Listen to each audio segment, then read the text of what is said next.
There's no light in your face. Okay, you want me to swing that light a little bit? Hold it there. Okay, I'm rolling. All right. Could y'all be, hey, can y'all be quiet? Kenny, we're gonna tape this. Can y'all be quiet? Rolling. Don't use that part. Betty, Memory is really your song. Other people sing it, but nobody sings it like you. Thank you. I remember you told me one time that Andrew Lloyd Webber spent a lot of time with you when you were learning this song. Mm-hmm. What did you go through? Well, I went through a lot of insecurity because apparently. I'm rolling. Go ahead. Betty, Memory is your song, your signature. I remember you told me when you were learning the song that Andrew Lloyd Webber spent a lot of time with you. How much time with you? Well, I wasn't, the first few weeks of previews, I really wasn't getting the song. The job assignment was stop the show, and I was not stopping the show. And it was my first performing experience of not coming from behind, having the element of surprise on my side.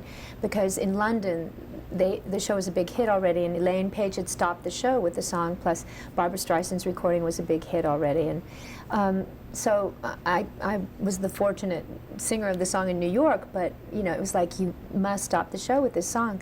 And so I'm sorry, guys, I'm really distracted. Could y'all move out of my, I'm sorry. Let's just start over, okay? All right. You still rolling? Yeah, I'm rolling. Yeah, Go okay. ahead. I'm sorry. How much time did Andrew Lloyd Webber spend with you when you were learning this song and working it up?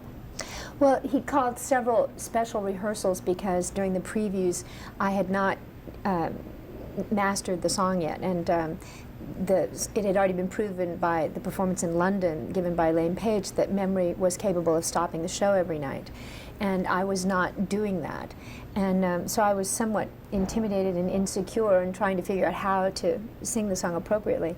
And so there were special rehearsals with Andrew, like hours at a time, just singing it over and over and over again. And I didn't know quite what he was telling me, but he kept trying to say, Placido Domingo saw the show and he said, tell her to just sing the song. And I was like, well, I think I am singing the song. And then the choreographer Gillian Lynn would call special rehearsals, and even down to my little pinky was choreographed, you know. And the director would call special rehearsals and talk about philosophy and just, you know, make me tell stories to me to try to get all these concepts in. And finally I was just so inundated with everybody's ideas that I started having this vocal block and I didn't know what I was doing anymore. So I called my voice teacher, Paul Gabbert, and said, I can't sing. This is like a month into the previews. He says, get over here right away on your lunch break, because we were still rehearsing in the day and performing at night. So I went over and he threw this pillow on the floor. He says, hit this pillow. I said, oh, right, this kinetic exercise is really going to help. And he goes, no, do it. So I started hitting the floor, and I'm hitting the pillow, and then I started, all this anger and frustration came out because I wasn't getting it. All of a sudden this little kid's voice sails out of me and says, I'm here too, I'm here too. And I realized the one person I hadn't asked how she wanted to sing the song was the little kid inside me, who is really the one who sings. And so I went through this whole process where I started asking this kid what she wanted to say with the song, and went back out in the streets and studied homeless people and got my own feelings, found my own feelings about the song.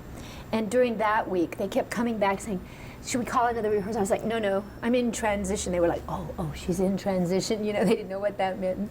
So about a week later, just in time for the opening, I found my performance and stopped the show. But it was quite a process, you know, to go through, especially working with such great artists as Andrew Webber and Trevor Nunn and Gillian Lynn. I think I just was feeling intimidated, and then, but fortunately, with my teacher's support and the grace of God, I rose to the occasion on time. Is your interpretation different from the one in London? Well, I haven't listened to Elaine's version for a really long time. I haven't even listened to my own version for a really long time. I really don't know what they sound like externally. I know that my version of the song has grown and evolved over the 9.5 years that I've been singing it. It's just refined itself. It's more of an experience, more of a place, even than a song to me. It's like a favorite dream that I enjoy returning to. or it's a very surrealistic landscape in my vision, and it's a very specific place. I actually, when I lived in London, I saw a place very similar to, it was just a place near where Big Ben is in London, near the Thames, real black, inky space, and these beautiful street lights, and it's kind of a classic London landscape at night, you know, which is, I guess, appropriate because Grisabella is a cat who, you know, lived in T.S. Eliot's fantasy. But it's more abstract than that, and more of a spiritual landscape in that I see things from my own experience as well. And it's like a little favorite movie that runs, only it's not that I'm outside the movie watching it, I'm in it, experiencing it. And so it's a nifty place to go. And I enjoy it so much. I hope other people can feel the sensation of that realm as well. When you sing it in a club like here at Caravan of Dreams, do you do it differently from the way you did it in Cats? Well, my recollection is that it's the same, but it must be different, you know, because it's just grown. I saw at the Cats Gala last October, all of us came back. It was like a big reunion,